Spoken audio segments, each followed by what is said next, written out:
नमस्कार, home cooking च्यानलमा हजुरहरू सबैलाई स्वागत छ। आज चाहिँ मैले आलु टिक्की चाटको रेसिपी लिएर आएको छु। हजुरहरूलाई मेरो भिडियो मन पर्यो भने लाइक, कमेन्ट, शेयर, सब्स्क्राइब गर्न नबिर्सिनु होला र त्यसको लागि चाहिँ पुरै भिडियो हेर्नु होला। र कुकरमा चाहिँ मैले सेतो काउली चना लिएको छु। कुकरमा पानी हालिसकेको छु। काउली चनालाई चाहिँ 12 घण्टा जति मैले राति भिजाएको थिएँ।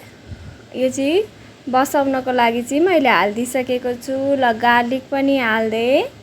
हजुरहरूले जिन्जर पनि युज गर्न सक्नुहुन्छ।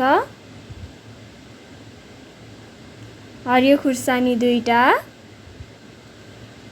र ब्ल्याक कार्डेममको युज गरेको छु। अनि हजुरहरूले थोरै ब्ल्याक पेपरको दाना पनि युज गर्न सक्नुहुन्छ। अब चाहिँ हामी साल्ट युज गरौँ। थोरै साल्ट युज गर्नु होला। अनि यसलाई सिटी लाउनको लागि राखिदिएको छु र केही बेर चाहिँ छोड्दिने। मैले चाहिँ बिहानै उसिनेर राखेको आलु लिएको छु। पहिले तासेर राखेको थिएँ। हजुरहरूले कोर्न पनि सक्नुहुन्छ, यसरी म्यास गर्न पनि सक्नुहुन्छ, हातैले गर्न पनि सक्नुहुन्छ अथवा गिलासको मद्दतले गर्न नि सक्नुहुन्छ। केले सजिलो लाग्छ हजुरहरूले त्यसकै युज गर्नु होला है। यसैले युज गर्नुपर्छ भन्ने पनि छैन, आफ्नो आफ्नो तरिका हुन्छ।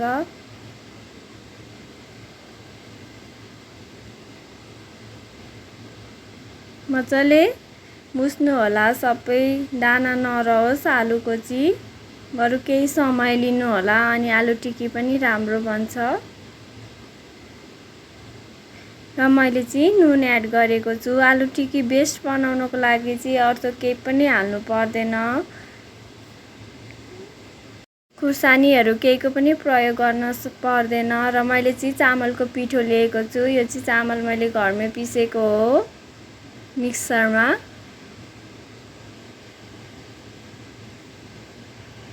हजुरहरूले चाहिँ कर्नफ्लोरको पनि युज गर्न सक्नुहुन्छ। मलाई चाहिँ चामलको पिठोको मनपर्छ, कुरुङ कुरुङ पनि हुन्छ। त्यही भएर मैले चाहिँ चामलको पिठो लिएको छु। र सबैलाई मजाले मुस्नु होला।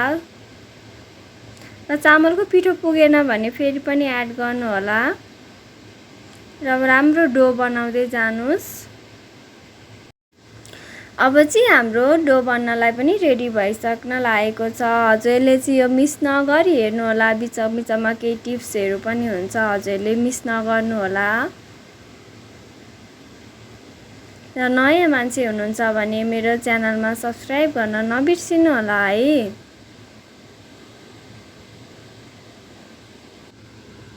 र हाम्रो डो पनि बनेर रेडी भइसकेको छ।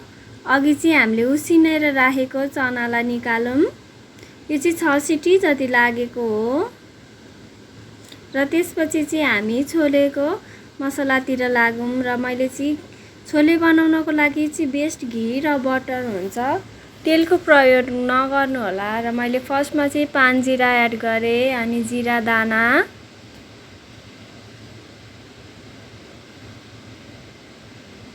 र अघि नै कुटेर राखेको थिएँ गार्लिक, जिन्जर र थोरै खुर्सानी अनि बे लिभ्सको पनि प्रयोग गरेको छु। हल्का यिनीहरूलाई थोरै बेरसम्म पकाउनु होला, हल्का फ्राई होस्। हल्का कलर चेन्ज भइसकेपछि हजुरले चना एड गर्न सक्नुहुन्छ। छोले चाहिँ बेस्ट चाहिँ घीमै हुन्छ अथवा बटरमा। अब बोइल चना एड गर्नु होला, अघि हामीले राखेको।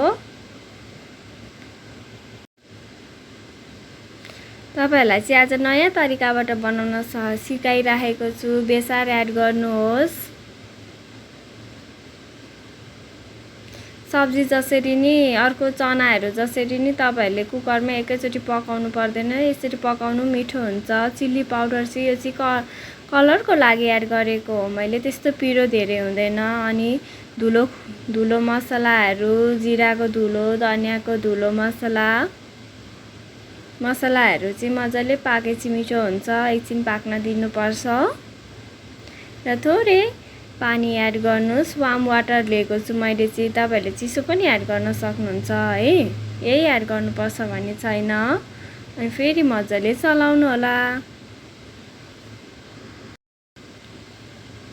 र मैले चाहिँ पहिले नै इमलीको पिकल बनाएर राखेको थिएँ। र राखिसकेपछि मैले गुँडहरू एड गरिनँ, पहिले यसमै एड गरिसकेको थियो। तपाईहरुले पछि चाट बनाउँदाखेरि छुट्टै इमली एड गर्नु पर्दैन। मैले चाहिँ सबै छोलेमै एड गरिदिँदै छु। छोलेमै इमली, चाट मसलाहरु हामी सबै एड गरौँ, मिठो हुन्छ। र थोरै नुन त हामीले अगाडि पनि एड गरेको थियौं, त्यही भएर अहिले चाहिँ मैले थोरै मात्र नुन एड गरेको छु है। हजुरले अब आफू कति खानुहुन्छ त्यही अनुसार स्वाद घटबढ गर्न सक्नुहुन्छ।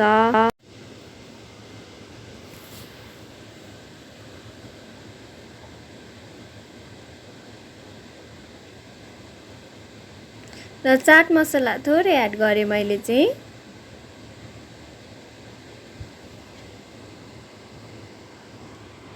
अब यसलाई चाहिँ 20 मिनेटको लागि पकाउनको लागि छोड्दिने। र अब चाहिँ हामी आलु टिक्की बनाउन जाँदै छौं र त्यसको लागि चाहिँ सनफ्लावर ओइल एड गरेको छु मैले। आलु टिक्कीलाई चाहिँ गोलो गरेर बनाउनु होला। बिस्तारै 1 बाइ 1 एड गर्नुस्।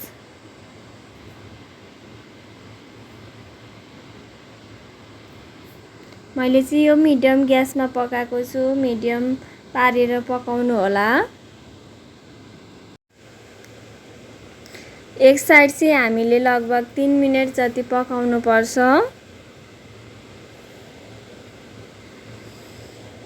हल्का तलबाट ब्राउन ब्राउन कलर आइसकेपछि चाहिँ यसलाई पल्टाउनु पर्छ। बिस्तारै पल्टाउन अब थाले हुन्छ।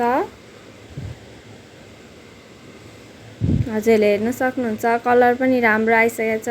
धेरै एकैचोटी हाल्ने बित्तिकै पनि चलाउनु हुँदैन, राम्रो हुँदैन आलु टिक्की। केही बेरमा मात्र चलाउनु होला।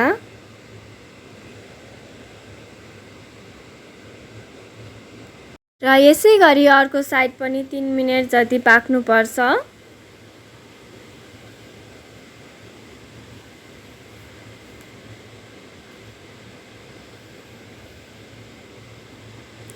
अर्को साइड पनि राम्रो भइसकेको छ, कलर चेन्ज भइसकेको छ।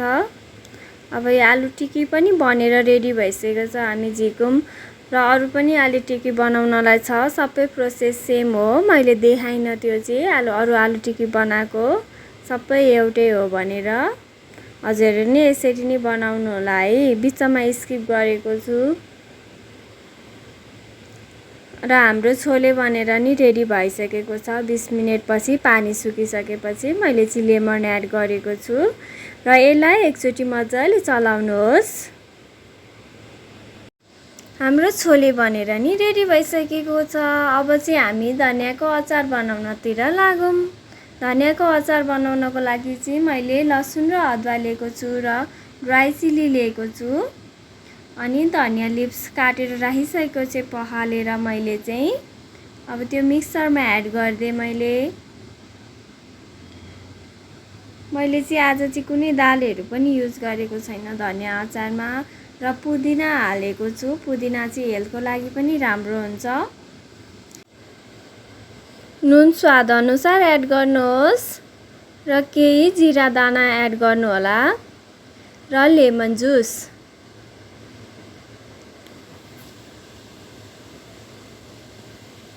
र यति मात्र हाले पुग्छ। हाम्रो धनियाको अचारको लागि बेस्ट हुन्छ।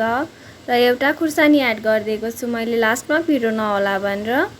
र मैले चाहिँ यहाँ गुलियो दही लिएको छु, फिटेर राखिसकेको छु। हाम्रो अघिको अचार पनि रेडी भइसकेको छ। मैले चाहिँ आज एकै ठाउँमा हाल्दिएको छु अचार र दहीलाई। दही र योगर्टलाई चाहिँ मजाले फिट्नु होला र हजुरले दही लिँदा चाहिँ गुलियो दही नि लिनु होला। र यदि घरको दही छ भने नि हजुरले पाउडर सुगर युज गर्न सक्नुहुन्छ, अथवा दानावालै सुगर छ भने नि केही टाइमको लागि चाहिँ यसमा मजाले फिटेर छोड्दिनु होला अनि फ्रिजमा राखिदिनुस्। र मैले प्लेट लिएको छु छोले हाल्नको लागि। छोले पनि हालिसकेको छु। हजुरहरुले नि कति खानुहुन्छ त्यही अनुसार हाल्नु होला। र मैले चाहिँ 2टा आलु टिक्की लिएको छु। एकदम क्रन्ची बनेको छ हाम्रो आलु टिक्की। र अघि रहेको छ ग्रीन पिकल र दही जो मैले सँगै मिक्स गरेको छु। यसरी खाँदा हजुरलाई नि सजिलो हुन्छ, सबै थोक हालिराख्नु परेन, एकैचोटी भयो। र माथिबाट चाहिँ ग्रीन लिभ्स र ओनियन एड गरेको छु। प्याज र धनियाँ बिना त हाम्रो चाट इम्पोसिबलै हुन्छ, मिठो पनि हुँदैन है। र हाम्रो चाट पनि रेडी भइसकेको छ, आलु टिक्की। हजुरलाई कस्तो लाग्यो मेरो रेसिपी? मन पर्यो भने लाइक, कमेन्ट, सेयर, सब्सक्राइब गरिदिनुहोस्।